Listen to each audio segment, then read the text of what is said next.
Nama Tasikmalaya sudah ada dalam administrasi Hindia Belanda pada tahun 1820.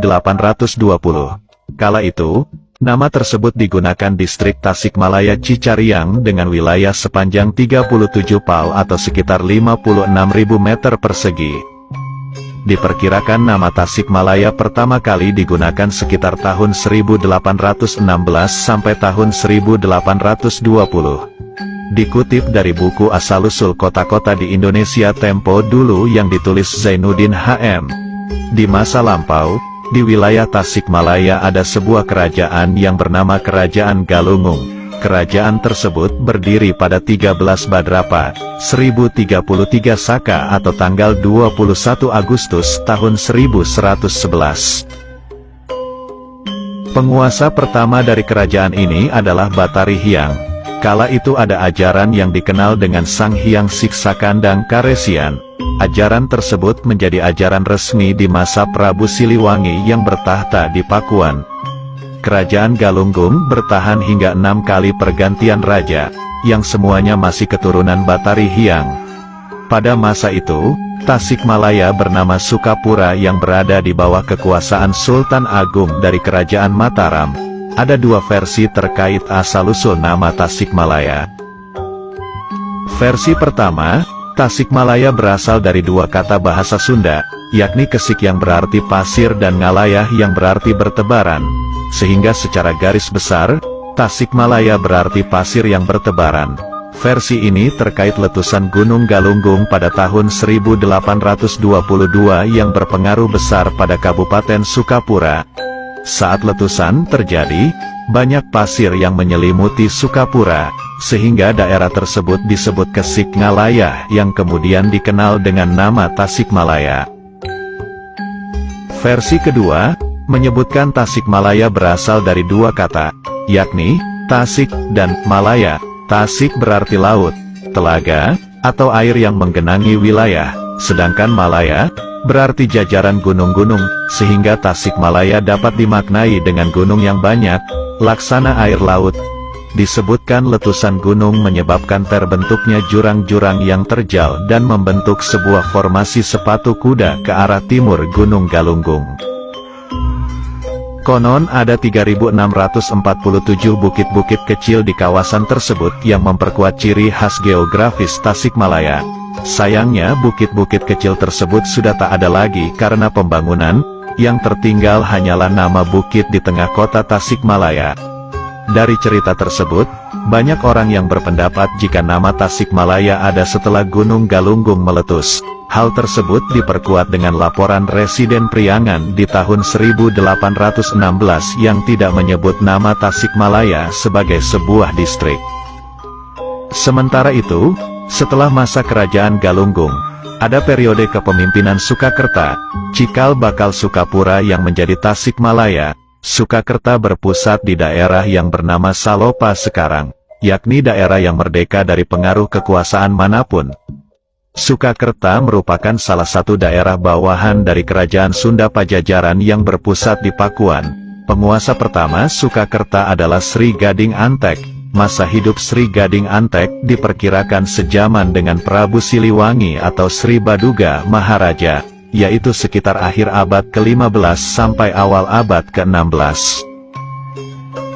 Sementara, dalam Sukakerta yang bernama Brajayuda adalah penerus tahta Sukakerta, yang hidupnya diperkirakan sejaman dengan Prabu Surawisesa, sekitar tahun 1521 sampai tahun 1535.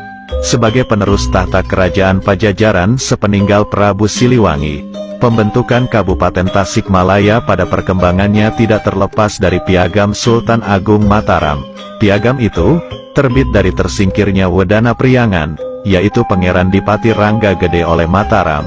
Jabatan itu diberikan oleh Sultan Agung Mataram kepada Dipati Ukur, namun dengan syarat harus merebut wilayah Batavia dari pasukan VOC. Tahun 1628, Sultan Agung memerintahkan Dipati Ukur membantu pasukan Mataram untuk merebut Batavia. Namun serangan itu berakhir dengan kegagalan. Sadar atas kegagalan akan membuahkan hasil pada hukuman, Dipati Ukur dan pasukannya membangkang terhadap Mataram. Akhirnya, Sultan Agung Mataram meminta kepada beberapa penguasa Priangan untuk mencari dan menangkap Dipati Ukur. Dan atas prestasinya, dalam proses penangkapan Dipati Ukur, Ki Wirawangsa yang merupakan penguasa Umbul Sukakerta, yang merupakan bagian dari kerajaan Mataram, diangkat menjadi Bupati Sukapura dengan gelar Tumenggung Wiradadaha. Pengukuhan Ki Wirawangsa juga dimaknai sebagai awal dari Sukapura yang dipengaruhi oleh Mataram, karena sejak saat itu Bupati Sukapura dibebaskan dari kewajiban upeti. Setelah Ki Wirawangsa sebagai bupati, ibu kota Sukapura yang awalnya masuk ke Kecamatan Salopa, berpindah ke Lewiloa atau Desa Sukapura Kecamatan Sukaraja. Perpindahan ibu kota itu terjadi pada kekuasaan Wiradadaha VIII. Perpindahan ibu kota dari Sukapura ke Manonjaya terjadi karena kekuasaan Sukapura cukup luas, membentang dari wilayah sebagian Kabupaten Garut hingga Kabupaten Pangandaran saat ini. Selain itu, perpindahan ibu kota ini beralasan untuk memperkuat benteng-benteng pertahanan Belanda dalam menghadapi Diponegoro.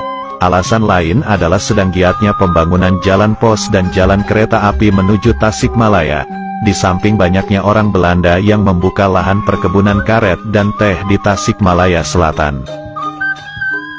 Setelah Wiradadaha VIII wafat, beliau mendukung adiknya Raden Danuningrat dengan gelar Wiradadaha IX dan berhasil membangun kota Manonjaya. Masa saat berpusat di ibu kota Manonjaya, berlangsung 3 periode kepemimpinan, yakni Raden Rangga Wiradimanggala atau Bupati Sukapura 10, Raden Wiraadekdaha atau Bupati Sukapura 11, dan Raden Wirahadiningrat atau Bupati Sukapura 12. Pada periode pemerintahan Raden Rangga Wiratanuwangsa atau Raden Prawira Adiningrat, atau Bupati Sukapura 12 yang memerintah tahun 1901 sampai tahun 1908, terjadi perpindahan ibu kota, dari Manonjaya ke Tasikmalaya, yang terjadi pada tanggal 1 Oktober tahun 1901. Perubahan nama dari Kabupaten Sukapura menjadi Tasikmalaya, terjadi saat pemerintahan Raden Wiratanuningrat, tepatnya tanggal 1 Januari tahun 1913. Untuk selanjutnya, ia diangkat oleh pemerintah Belanda menjadi Bupati Tasikmalaya yang pertama, dan sesuai dengan perubahan nama dari Sukapura menjadi Tasikmalaya. Pada masa selanjutnya, tepatnya pada masa kemerdekaan, wilayah Tasik ini ikut berperan dalam kemerdekaan Indonesia.